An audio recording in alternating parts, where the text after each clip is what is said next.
BNP chairperson ও সাবেক প্রধানমন্ত্রী খালেদা জিয়ার কবর জিয়ারত করেছেন তার নাতনি জাইমা রহমান সহ পরিবারের অন্যান্য সদস্যরা। শুক্রবার বেলা 11:30টার দিকে খালেদা জিয়ার সমাধিতে যান তারা। বুধবার বিকেল 4:15টার দিকে রাজধানীর জিয়া উদ্যানে স্বামী প্রয়াত রাষ্ট্রপতি জিয়াউর রহমানের কবরের পাশে খালেদা জিয়াকে শায়িত করা হয়। আল্লাহু আকবার। এর আগে জাতীয় সংসদ ভবন এলাকায় খালেদা জিয়ার জানাজা সম্পন্ন হয়। জানাজায় লাখ লাখ মানুষ অংশ নেন।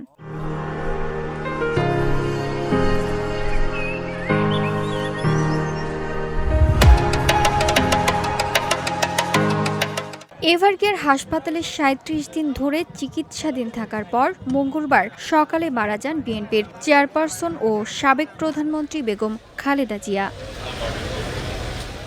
VOD Bangla news desk.